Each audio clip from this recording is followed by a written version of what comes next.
Welcome to Brains Gone Bold. I am Maria. And I'm Jeanine. Welcome along. Today we have some juicy things to talk about. We're going to be talking about some HR nightmares. So for those of you who've either dealt with this or just want to hear some maybe interesting stories, we can call it that, entertaining, if nothing else. Jeanine's got her juicy lip on to commemorate the storytelling. So Jeanine, you and I were talking about this and just kind of organically you were sharing with me some things that you've experienced in your career. Nightmares, because you've been a senior leader, you've overseen teams of people. And so I think it would be an interesting place for us to go. To just kind of help those listening relate and feel like they're not alone in some of the things that they may be dealing with. I would love to believe that these are isolated incidences.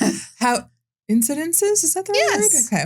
However, the fact that they happen with such frequency, to me, I have to imagine that there's others out there that are like, what is happening? Unless you're just a magnet for it. Certainly possible. I guess it's possible. I will say to you as an HR person that I don't find that to be true. Which I'm glad you acknowledge the fact. So the beauty of this conversation is because Maria is an HR person, I get to tell a lot of stories and maybe you'll opine on them. At least I hope you will, and give some commentary. I'd love to hear it. And I don't know if you can separate this, Maria, but it would be really fun for me. And since it is about me, of course, it would be really fun for me if you would tell me like HR Hat Maria would probably have to approach it like this. Cause these are, while they're real situations, I know you'll approach it hypothetically. But you know, Maria. Ooh, I don't know if I can do that. I don't know. We'll see. Okay. Yeah. Okay. I don't know where to start, but I think it was important that we acknowledge the fact that where I will not be sharing the stories. Yes. Right. So this is all Jeanine. Yes. And unfortunately or fortunately, these are all true stories. And so the interesting thing as a leader in an organization, and it doesn't matter if you've got 5 people, 25 people, 500 people. These are not exclusive to any one company or any one, industry. It happens all the time everywhere. The things that we have to deal with. And they're head scratchers. Like, how does anybody think this is okay? Right. And you illustrated in the stories that you're going to tell, they have happened for you in multiple different places and industries. And so I think your experience indicates that as well. For sure. And I think the other piece to this conversation is really, again, going back to the relatability piece, which is, these things that seem totally outlandish are normal to experience. Yeah. Normal might be a strange word to use. Common. Let's say common. And so with that, I'd be really interested to hear from our listeners. Like, so one of them, and I'm going to talk about toenail clipping in the office, I've had at multiple places. Oh. And so then I start thinking, well, is it just a me thing that this is not okay? Like, should it be okay for people to put their feet on a desk in a common area and clip their toenails? Like, all sorts of alarm bells go off. Yeah. But I'd love to hear from you guys.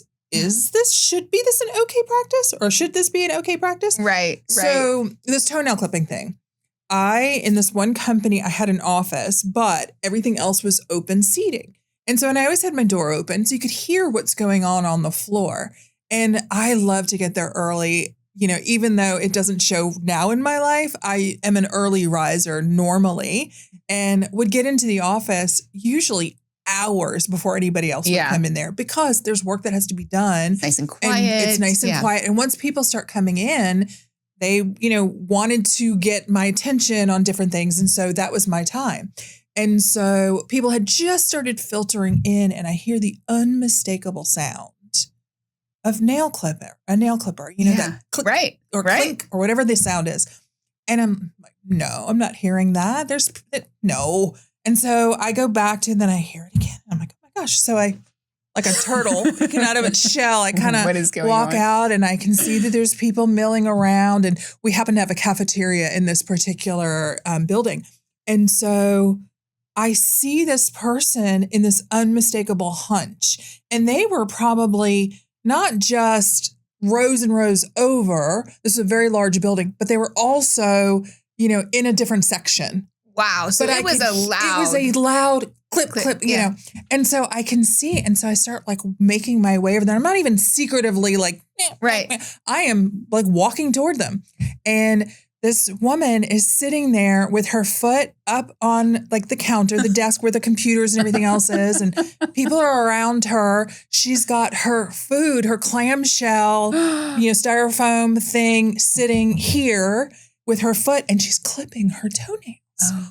And when you clip a toenail, I mean, not to be super descriptive, they don't stay there. They fly. She's making zero effort to catch anything.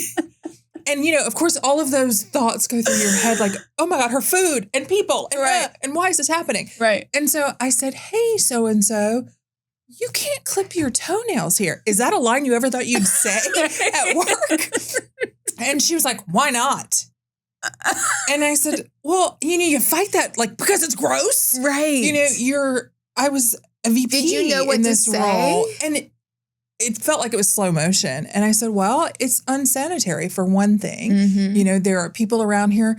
And then I just said, that's a home function.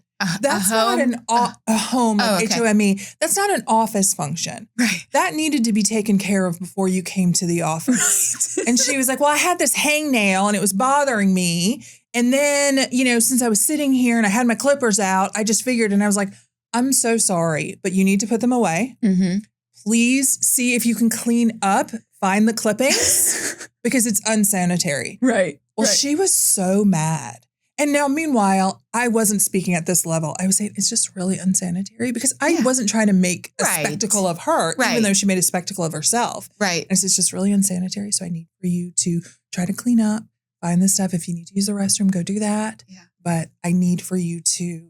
And so she was so mad, she called HR on me. To say that I was making fun of her. And they said, what happened? And so she described the situation. And they, of course, were mortified that she was clipping her toenails at her desk. So you were validated in this. I was. Yes. I was. And, I get the call. We had this one-to-one relationship with our HR people. And so she called me and she said, hey, Jeanine, so-and-so called, mentioned that you talked to her about clipping. And she was very unhappy that you had this conversation with her. Yeah. And I asked, I said, I really tried to keep it very quiet. And she said she acknowledged that. She said that she doesn't think anybody around you heard, but she felt like it was okay for her to do what she was doing and that you shouldn't have made her stop. Okay. And we highly encouraged the fact that those are things that she should not do in the office. We encouraged her to take care of her business outside, that once she was at the workplace, work needed to begin, which she told us I was there 15 minutes early. And they were like, it doesn't matter. Once you've joined the office and you've done.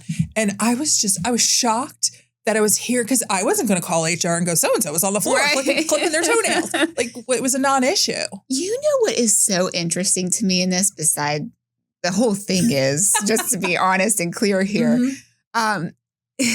is her reaction.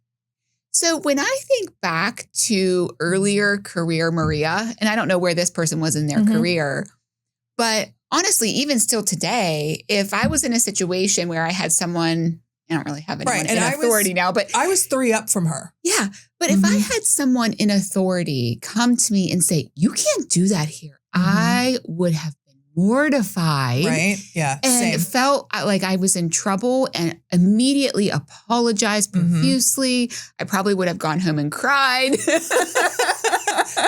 Not same.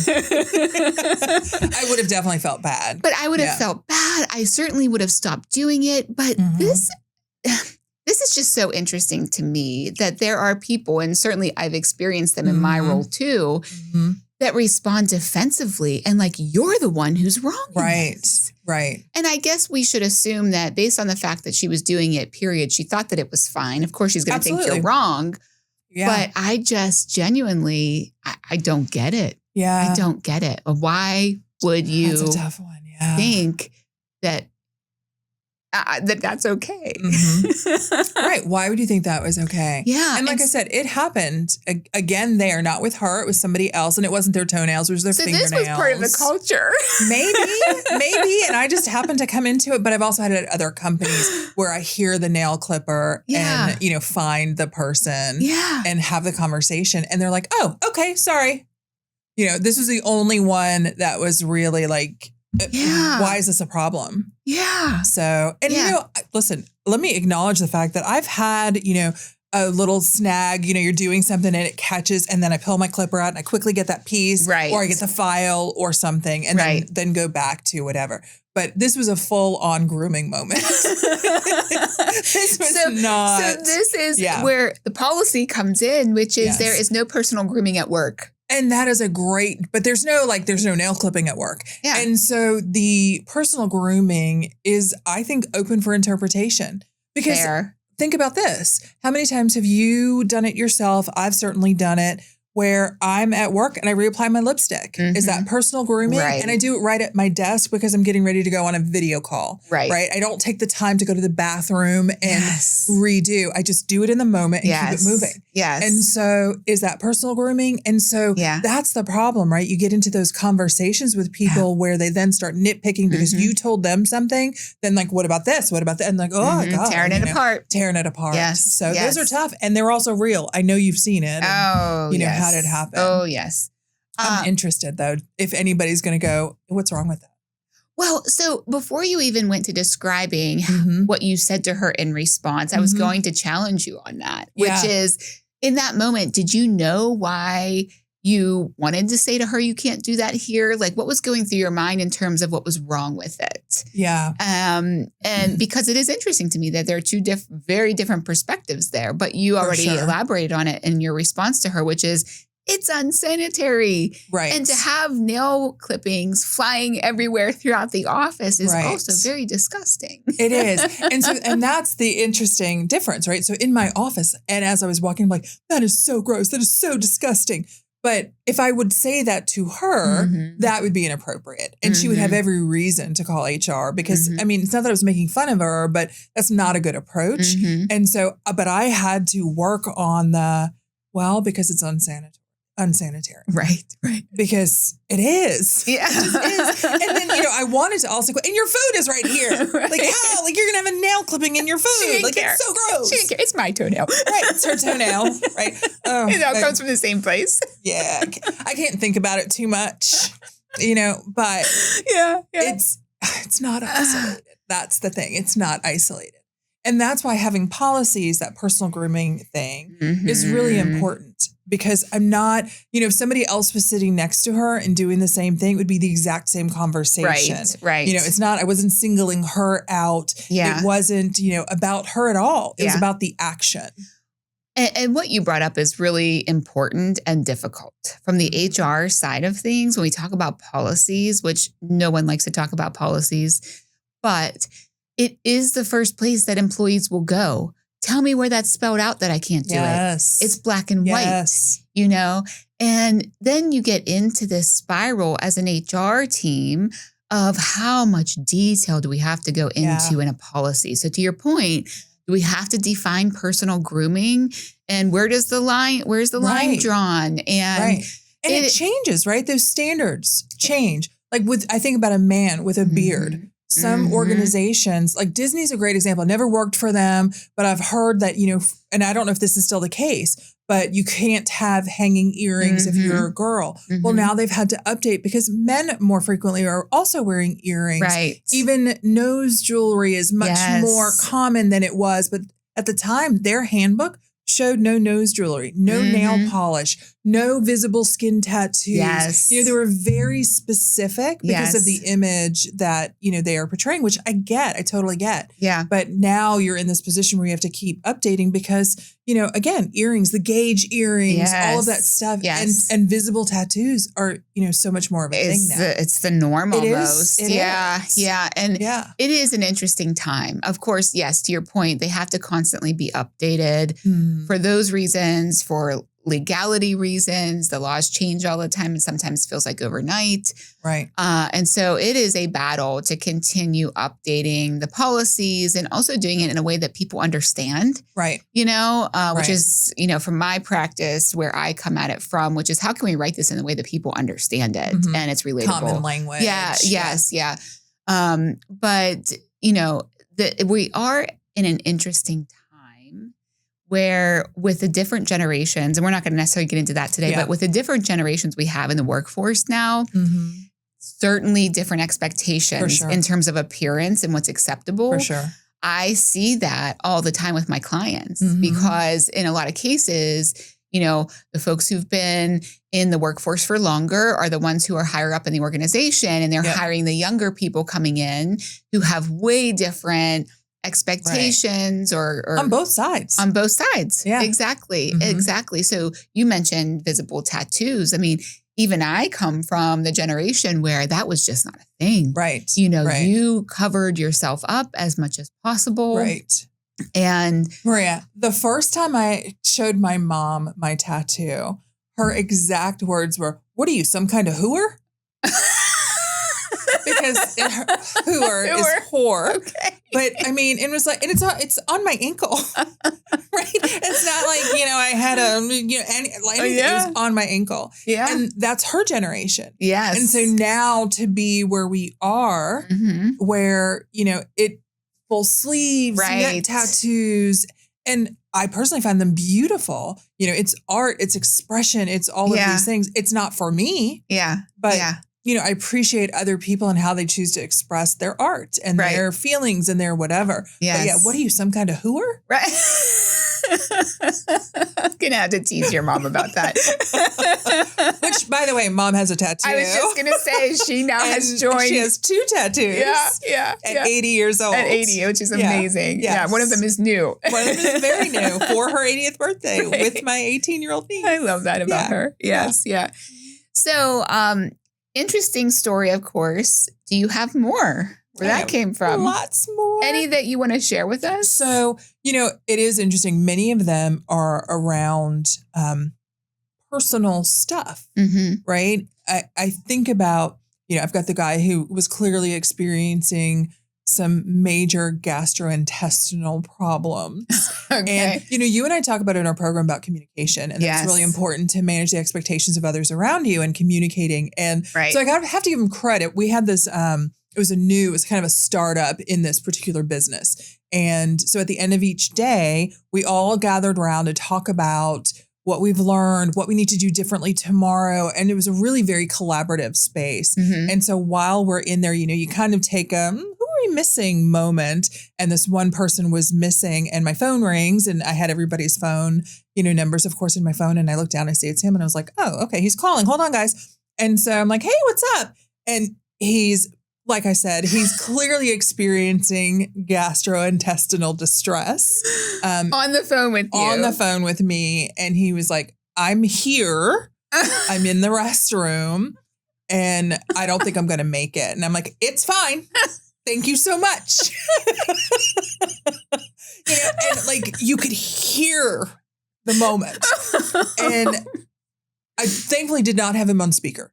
So that would have been, and I must have had shock and horror. And so thinking about, again, as a leader, censoring myself, which, as you know, I, in my personal life, have very little filter and very little censor. And I find certain things funny. I've got the humor and maybe intelligence level of a 12-year-old boy. I mean, let's about my up. humor is what I like. Okay. Intelligence level. You're very intelligent. Well, for those listening, thanks. But I mean, in those moments, if it was a little immaturity, maybe. A little immaturity. Okay, 12-year-old boy. And appetite as well. If I was any other place, I might have gone, God. Yeah, right. But instead, and sometimes we forget that, I am human. Yeah. And instead I was like, I don't think Joe's going to join us. And my partner, Dan, was like, So a lot of eye movements and very hopefully subtle movements, and continued the meeting. And then they left, and he was like, "What's up with Joe?" And I was like, "You may want to check with him. He's still in the bathroom." And he was like, "Is that what?" And I said, "Oh my, yes." And sure enough, I mean, that poor man, he must have eaten something terrible. And, Dan helped him to his car. Like, it was that bad. Oh, he wow. really was. But he could have texted me or waited until after, something. Right. I mean, he knew what was going on, which is why he called. I appreciated the communication, though. And so, like, in that instance, I started thinking about appropriateness and people knowing kind of where the limit of the conversation, that filter, is this the right thing to say? Because he actually used colorful language with me as well. Oh. He didn't say, "I'm experiencing gastrointestinal distress."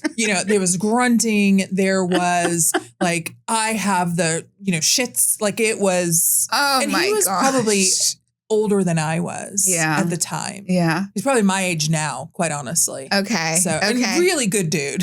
Really good dude. So what was your next interaction with him? It was a little bit awkward, but we didn't talk about it other than him to say, "I'm sorry, I couldn't make it yesterday." And I was like, "I hope everything is good." Because I also, in a lot of the industries that I've worked, there's a fine line into what I can ask about their health and well-being. And true everywhere. Right. True. That is true. And some places are a little bit more lax than others. This place happened to be pretty strict and regulated about it. And so I really just needed to cut it off. Like, I don't want to hear about what's happening, not because I don't care, but because I really shouldn't know. And so, I'm glad you're feeling better. It's good to see you today. And then just beeline, and again, you have those moments where you just giggle because there is an immaturity. Yeah. Bathroom humor is kind of funny. So. Yes. Gross. Yeah. For sure. Right. And so what do you do with that? Like, nothing. Yeah. Nothing you can't do. But I think you brought up an important point as it relates to being a leader. And that is, what can you say? Yeah. And that's the sticking point a lot of leaders, managers get themselves into, which is getting too far into the details. We talk about that a lot. Really we didn't need to get into at this point. Yeah. And knowing that line. So to your point, we're not going to solve for that today in this podcast, but that's something that we also talk to leaders about a lot in our program, which is, how do you know what to say and when and what the line is? And really important awareness to have. I'm glad that you had it in the moment. I am too. I don't always get it right. Yeah. Of course, the only stories I'll tell today is about when I do get it right. That's for the next time. That's for next time. And, the interesting thing is, and so a couple of them are about clothing and dress code and things like that. But, one of the things that I always say to people, if you question, even for a second, should I wear this or should I say this? Then the answer is just don't. Yeah. Just don't. Because that's your little voice going, "Well, I don't think this is a good one." And so a lot of people, though, ignore that little voice. And sometimes it's wrong, like whatever. But if you are questioning, should I wear this or should I say this? Just don't. I appreciate that. The challenge, though, is unfortunately, I think what we've both seen, far too many people don't have that voice. So going back again to the woman who was clipping her toenails, they're likely, and according to her reaction, was never a moment where she thought to herself, should I be doing this? Or maybe she did, and that's why she was defensive about it. Maybe. Right? We'll so we've talked before about being defensive, and even, in a previous episode where, because you've been, I'm going to say, caught or you feel insecure about something, then your natural is, well, you did something wrong. It wasn't me. You did it. And there's that weird moment that happens. And maybe that's what happened for her. Who knows? Like, we're not going to know it. Maybe she did know it was wrong. And like, damn it, I got caught. Right. So it's possible. Maybe I'm not giving people enough credit, but I also, for every story you have, I have 10. So I know. I've blocked out most of them. We were talking last night about this. And I said to Jeanine, it's so weird because I keep saying to myself, just when I think I've seen it all, but yet I have a recent example where I said that and I can't remember what the situation was. And I think part of it is I've just become desensitized to it, where it's just another day on the job. Mm-hmm. It's not can you believe this? It's here we go again. Yeah. So it's really interesting to me. You have to write a book, but you'll have to do some sort of regression therapy so that you can remember all the stuff. Pull them all out. Yes. Lots of disclaimers. Yeah. All of the things, but for sure. Yeah. Well, so here's another one. I had 2 women that came to work wearing the exact same dress. Mm-hmm. And it was a very cute dress. Question for you. Were they friends? Did they know they were doing this? They did not a coincidence? Coordinate. Okay. And I don't remember at this point if they were friends, but it was a pretty small, there was probably like 75 people in this group. Mm-hmm. And again, a co-located kind of situation, different company, but co-located as far as seating. And this was before, the pandemic. And so everybody would go into the office every day. And I will also say an interesting thing at this particular company, they dressed to the nines. Okay. Like there was no slacking and some of it was policy. There was an expectation. Mm-hmm. And so these 2 women came in this dress and one of them was on the chunkier side like I am. And the other one was this little skinny mini. Mm-hmm. And I don't know sizes. I don't know anything else, but they were wearing the identical dress. On the one that was a little bit larger, it was very short and really just came right below her bottom. Mm. On the other one, it was almost close to her knees. Yeah. And so very strict dress policy at this company. And so I called her into my office because, again, I'm not going to do that on the floor. I don't want to embarrass her in any way. Right. And so I said, hey, so-and-so, your dress is a little bit too short. Our policy, and I always leaned on the policy, says that, your arm straight down, it can't be above your fingertips. So wherever your fingertips are, it has to be below your fingertips. Mm-hmm. And she was like doing this weird, like it is. And I said, in no stretch of the imagination is it, stamps your shoulders straight. There was a real long process of like having her actually stand and she was like, well, so-and-so is wearing the exact same dress. Are you going to send her home too? Mm. And I said, so-and-so's dress is appropriate because it goes just above her knee. Yeah. And it is well below her fingers. Mm-hmm. And she was like, but it's the same dress. And I said, I understand that, but it looks differently on you, on her. Right. And she said, well, you're making fun of me. I said, I'm not making fun of you. Right. Please understand, I'm not making fun of you. It's a reality. It's a fact. Like I'm looking at you. And if you're looking at her and you're looking at yourself, and you don't see the difference, I can't help you with that. I'm just telling you our policy says that it needs to be. And so if you have pants in the car, please, because the other thing is in this company, the policy was if you had to go home, you had to use PTO. Okay. And so it's not like she could leave. And I don't think she had PTO. I'm not really sure if she had that. But that was a fight as well. And I said, if you can just go to your car and get something, or if somebody else here can lend you, I'm not wearing anybody else's clothes. And I was like, okay, but I'm trying to give you some options. I don't want you to lose your PTO. I don't want that to happen. Yeah. And she was like, well, it's going to take me 4 hours to get home and come back. 4 hours? I don't know that was true. Okay. And I said, okay, so do you want to take a half day? I don't want to take anything. I'm not going to change unless she's changing. So she like really dug in. Yeah. And I said, I'm so sorry, but you are going to have to do that. And so tell me how you want to handle it. Mm-hmm. And so she said, well, I'm just leaving for the day. And I said, okay, so I'll let your manager know that you're going to take the day off. We'll code you. And she said, well, I heard that we couldn't take the day off today because there was a certain number of people. And I said, let's not start going down these other paths. This is only about your clothing and I will approve a day off for you if you're going to take the day off. And she was like, fine. She actually weirdly came right back.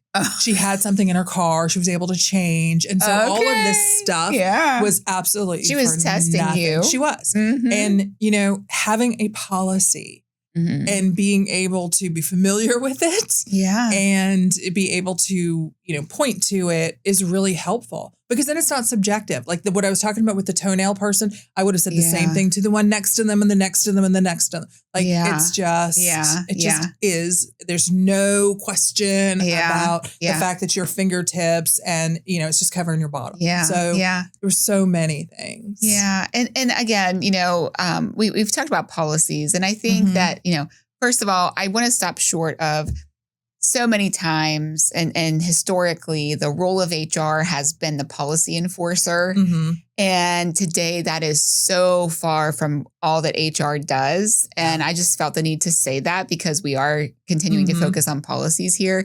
But what I think I hear you saying is how helpful that is. So helpful. For you as a leader to not only have those, but to be familiar with them, which again, in my experience, oftentimes leaders are not familiar with them until they need to be.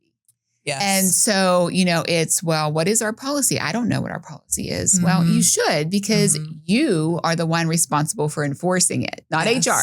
So, right. So that's something new, right? Well, okay. I'm not saying it's really something new, but like for some people, you're being sarcastic. Yeah. Yes. People don't realize that. But, and so that's an interesting, perspective for me to understand as an HR professional, which is from your view, that helped give you confidence for the conversation. Now, for sure, we always will have situations that come up that we have not considered for policies. Always, and we can't write a policy for every infraction. No, that policy book would be like if you printed it out. Right. The opposite of what we want it to be, of course. But to the extent that we can cover as much as we see possible, then that's helpful to your point. Yeah, for sure. So I'm really interested in, you mentioned policy being kind of a resource that you use to be familiar with, to help you go into that conversation, knowing subjectively you can say this. Are there other things that, in my experience of you, even from day one, has been that you have this level of confidence in addressing some of the most difficult things with people that I think a lot of leaders or managers don't yet have. And I'm curious for you where that comes from. It's a great question. And what I would say, Maria, and you know this about me, is I care. I really genuinely care. And so the person that I spoke to about the short dress, I cared about her experience in that. I cared about how she would feel. And so I'm really good at that empathy piece and putting myself in that position. How would I want to hear this? And I have gotten feedback over the years about, being super direct, being sometimes intimidating. And because of that confidence, because of that, I'm willing to have the tough conversation because I think it's a gift. And I don't mean I have a gift. Yeah. I don't mean like that. I think it's a gift to be able to tell somebody something that they really need to know. Yeah. Like, and I know it sounds silly, but your skirt's too short. Like, is that really what you want to present to this professional environment? There's opportunities to really grow at this particular company. And I knew her enough to know that she was interested in more. And so while I would have had the conversation regardless because of policy, I also wanted her to be able to understand that these kind of things could limit. Yeah. We didn't even get to that point. But I cared about her enough that I really wanted to, like, nobody else had seen her yet. I just happened to be there early enough that I saw both of them, coming in. And I was like, wait, what's happening here? But I think some of it is because of the fact that I care so much, not only about what I do, but about being there for others in the way that I think is important as we grow in positions, that there's a lot of compassion in my conversation, even though it's direct. Yeah. And so I think sometimes people are afraid to, because they feel like, oh, it's going to be so harsh, or it's going to be, and they're not going to like me or whatever. Right. I have the opposite belief. I really and truly believe, because my intention is good, that people, I'm not going to say will like me more, but because of, again, my intentions, they'll understand where it's coming from. I think what I'm hearing is respect. Yeah. Do you agree with that? Where I feel like, and again, not to go back to how we train leaders, but when you are willing, able to create accountability in a way that is respectful and appropriate and consistent, you are creating trust and respect in your team. Yeah. And so thank you for saying, I would agree with you, and just didn't have the words to say that. And it's so important. I believe you, anybody else who works for a company, regardless of what it is, that we represent that company. And everybody, from the person who is cleaning the bathroom, delivering the mail, the CEO, we all owe the company something. And that might not be the view that people have these days. Not a popular opinion these days, and I get it, but I work from that place. That I have a responsibility to do this, so I'm going to do it. Yeah. And I know you don't like when I say this, but even if I don't have the confidence, I'm going to fake it till I make it, because this conversation needs to happen. And I need to treat this person with the utmost care and compassion, because hearing, where you were saying before, like you'd go home and cry, hearing that my skirt is too short and I'm being sent home because of that would be a tough thing for me to hear. Right. I would be so embarrassed. And, I don't think that she was. Maybe she was, maybe she wasn't, but I would be. And so because I would be, that's where that conversation comes from and the way I, have it. Now, with that being said, I think I've also told you about the woman who told me that somebody was hitting on her.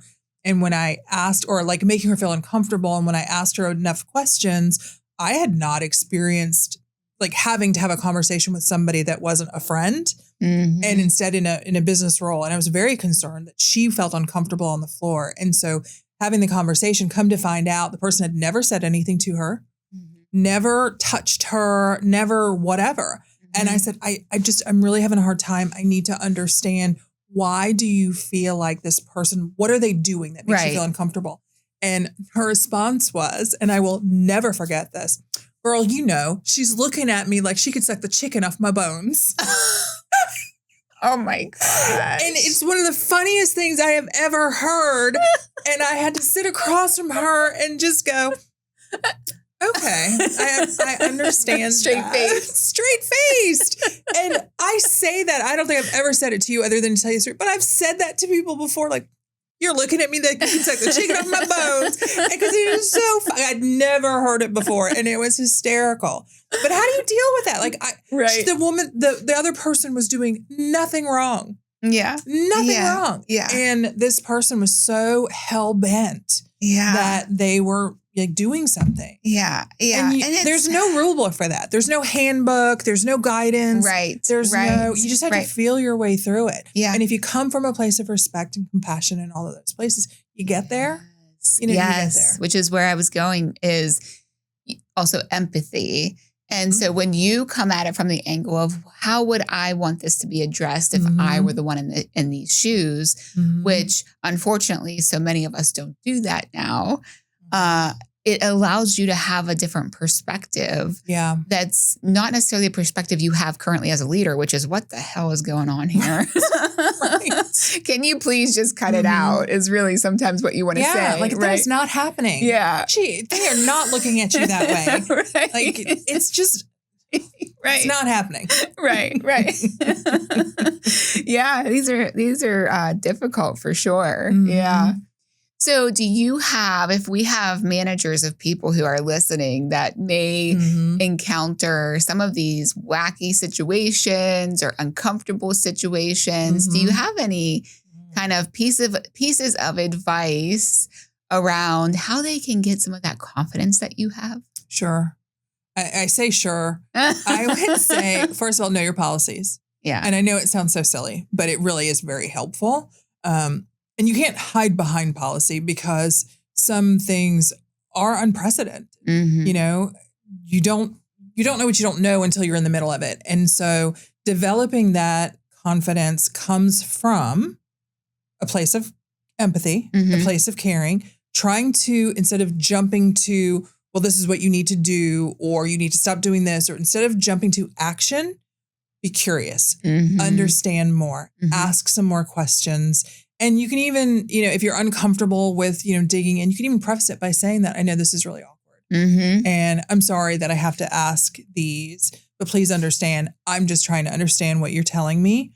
And so if you come from that space, instead of immediately going, they did something wrong, I'm going to handle this. Because if you do that, I've certainly walked into situations that were completely different from how it was described. Yes. And if I would have asked more questions. And so I think some of it is time. I've been not working reactive for a very long time. And so you learn those things. Right. And weirdly, I'm much more defensive in my personal life than I'm ever in my professional life. And so I wish I could learn some of those behaviors. Yes. But the people that we love the most can affect us differently. Sometimes they get the worst of us. Exactly. Unfortunately, more often than not. But for new leaders or even for, seasoned leaders that still struggle with that, for me, it's that curiosity and asking the questions instead of jumping to conclusions. They always say that, there's 3 sides to every story, his, hers, and the truth. Yeah. Or his and the truth, like whatever it is, there's just 3 sides to every story. And so being open to that. The other thing that I think is really critical, and we talk about this in our program, and I don't really want to go down this path, but a lot of times the people that we're working with have become our friends. And then we get promoted or they get promoted. And now there's this, direct report relationship, which makes those conversations even more difficult. Yes. And so, understanding, especially as a manager, leader, director, vice president, whatever your role is, that you have a responsibility and obligation to the job. I don't want to say first, but it's a really critical position. And so when you accepted the position, you accepted a change in relationship, responsibility, accountability, all of those things. Right. And so the conversation that you once had with your friend also has to change. And it has to be fairly equitable because people are watching everything that you do. And so if it looks like, that person was clipping their toenails and they're your friend and you're like, hey man, don't do that. Right. But then the next person who's not your friend or wasn't your friend and you're like, that's, Get writing you up. Yeah. You have to be really equitable and make sure that regardless of relationship, you're always falling back on being consistent, being true to who your role is. And sometimes it was hard for us to separate our role from our person. And sometimes you have to separate it. Yeah. I was actually going to touch on that if you didn't get there. So thank you for bringing that up because I think we've spoken about this before and we've each been in a situation where we've either been promoted over or have reported to someone who previously was our friend. And I think this is such an overlooked piece when it comes to moving into leadership. Yeah. Because in all honesty, I blame mostly the companies for not being good at communicating those responsibilities and how they expect. And then supporting them. And communicating, what does this look like now? What does it mean to be a leader here?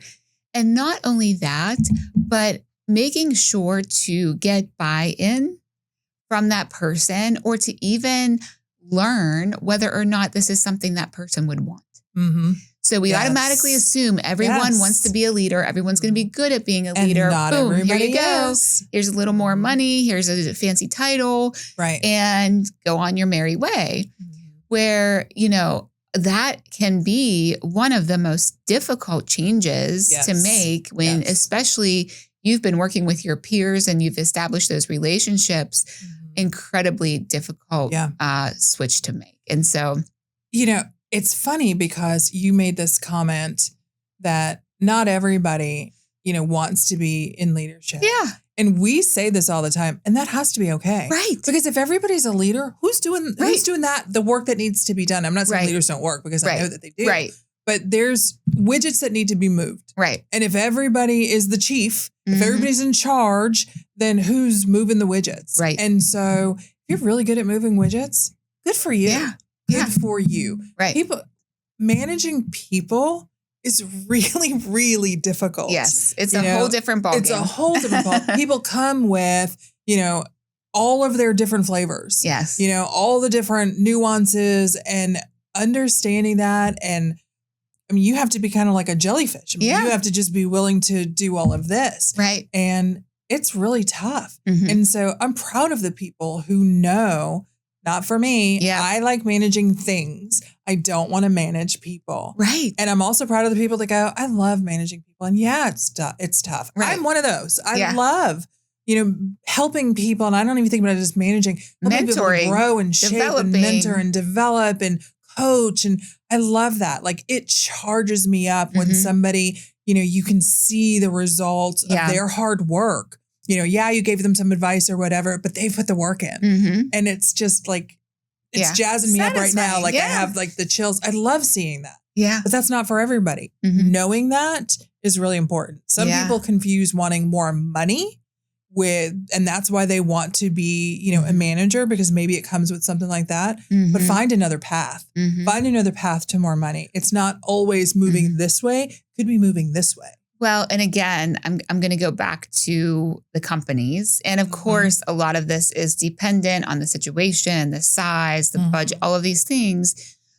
But it also is up to the company to have other options. Agreed. And so, we don't necessarily want to keep someone where they are because they don't want to manage people. Maybe they are interested in doing something different. Absolutely. And we need to explore that and think about what that looks like in terms of a career path option. So I agree. Yeah, for another day, but a lot to this. So I want to, before we wrap up, just ask you one final question. Okay.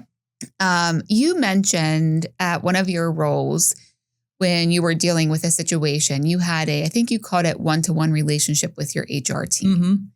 Can you describe what you mean by that in a little bit more detailed terms? And in your experience, what has made a good HR partner for you as a leader versus not? Yeah. So what I mean when I say one-to-one, one of the companies I worked with was very big. And it was really incredible because I had one person that I would call. And so in this role, I had over 500 people. And so she was somebody that even if it wasn't a disciplinary, it was how do I handle? I knew, because we've talked about this before, leadership is very lonely. You can't, especially when you've reached senior leader and you don't have any peers next to you, you only have, directs and then an up. You can't share certain information. And so having this HR partner that, she knew my business because we talked all the time. There was a lot of personnel stuff. And so that was a one-to-one relationship. Okay. And what you're describing most likely is in title terms, an HR business partner. She was my HR partner. Yes. Okay. And now this particular company moved to a different model, probably 6 years after I started working there. And so I lost that one-to-one. It then became this round robin, call center. Okay. It was awful because they didn't know my business. I would have to explain, any history. So if this individual now had this problem and previously had a different one, you'd have to connect the dots for them. And so a 15-minute conversation with my HR partner became a 45-minute explanation before we could even get to the decision making. Yeah. And so again, as somebody who was responsible for not only the people, but also for the functions, I had work to do. Right. And so if I was spending, and I quite frankly was spending a lot of time with personnel issues. Yeah. And I had directors, I had managers who were also going through and dealing with. And so there was a rule, not a rule. It was one of those unwritten rules that it was supposed to be 75% work, 25% people. And so for the managers, the frontline managers, that was supposedly the ratio. And as you went up further the chain, it changed a little, but it was modified just based on that. Yeah. Well, unfortunately for those floor managers, they were dealing with people issues, probably the reverse. And so while they couldn't handle some of because they had all of this. And so moving to that was very detrimental, in my opinion. I can see that. I can see that. The familiarity just wasn't there. Yeah. And what you're describing, especially in a large company, is that your part of the business may have likely had different needs. Absolutely. And then another part of the business. And to have a cookie cutter approach to all parts of it, in your case, didn't work. Right. Right. And so being able to have that more personal connection. For sure. I lost my thought partner. Yeah. Sometimes it really was just thinking out loud and saying, okay, so this is happening. And how I'm going to say Susie Q, how Susie Q is so this is what's going on now. I'm not sure. Like, do I do this or do I do that? Yeah. And she knew Susie Q, so she was able to go, oh, I don't think that will work with her. So how about let's try this? I just, as an HR person, will say to you how much I love that you just use the terminology thought partner. Oh, for sure. Yeah. Because, and again, I'm not going to get on a soapbox here, but so often. You don't have much time for a soapbox. No, so often we see managers or leaders saying, here, go deal with this. HR, deal with this. Go deal with this, which is the exact opposite of what should be happening as a leader. And or I've seen the other side of it of we're not going to HR. Do not involve HR in this, or we're sweeping it under the rug, or lots of different scenarios that do not include that collaboration with HR and having a thought partner in how do we problem solve. Absolutely. So I love that's your approach and thought behind it. And I'm so fortunate that in most of my career and when I've worked inside organizations, I've had that and or peers that I can also, but when again, you continue to move. And I love the fact that in my coaching business, I can be that thought partner for others. Like that's the exciting thing for me. I've seen it done really well. And to kind of bring it back full circle and thinking about, advice for anybody listening who's struggling with those conversations, finding a mentor, finding a good thought partner, having somebody, a relationship with HR and understanding those policies, because it's not HR's job to manage your team. That's your job. However, HR can provide guidelines. They can help you understand and then also interpret for your team or for that individual. Sometimes we don't always, we feel like we're banging our head up against the wall. Like, I don't know. I've done it all. I don't know. They can give you, because they're not as close to it, they can give you another perspective. And so use your resources. That's something I say a lot. Use your resources, and HR is a resource. Your handbook is a resource. Your peers are mentors mentors, coaches. All of the established resources. That's the advice. And use them. Don't be afraid. Like that would be the other thing that I would say is we weren't born knowing everything. And so it's a learning process. So I can say, well, this is what I do, but it might not be right for you.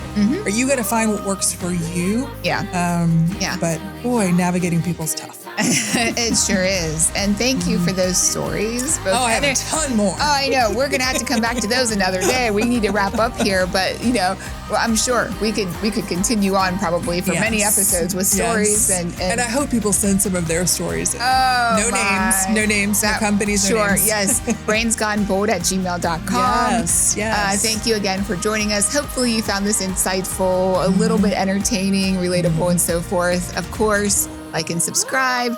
Join us next time. We always love having you here and certainly hope to hear from you. So for sure. Until next time. Yeah. Thank you so much. Thank you. Bye. Bye-bye.